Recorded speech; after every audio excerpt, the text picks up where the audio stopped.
Oui, alors toutes ne disent pas exactement la même chose. Les Américains ont été beaucoup plus habiles, hein, une fois de plus, que les Français et les Européens dans cette affaire.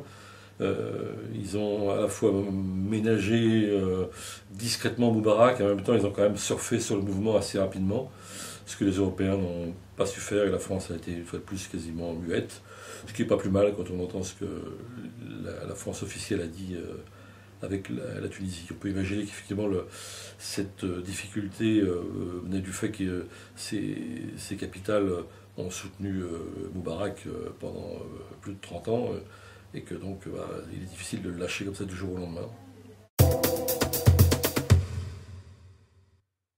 Alors il y a plusieurs hypothèses possibles.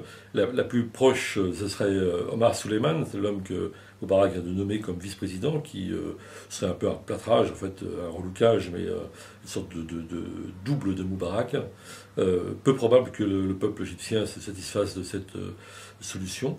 L'autre solution qui est la plus probable, en tout cas de façon transitoire, c'est Mohamed El Baradei, c'est-à-dire l'homme qui a eu le prix Nobel de la paix en 2005, et qui en effet est un démocrate libéral.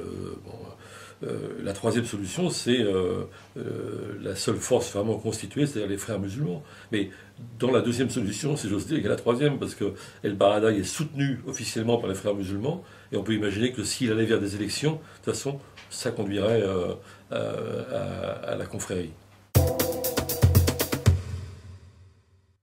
Eh bien, c'est une confrérie née en Égypte dans les années 20, qui a eu plusieurs ramifications. Le Hamas palestinien, par exemple, est une ramification palestinienne des frères musulmans, mais c'est aussi une organisation qui a beaucoup évolué et qui est traversée de divers courants, et en particulier des courants très modernistes, même si actuellement c'est plutôt les conservateurs qui sont au pouvoir.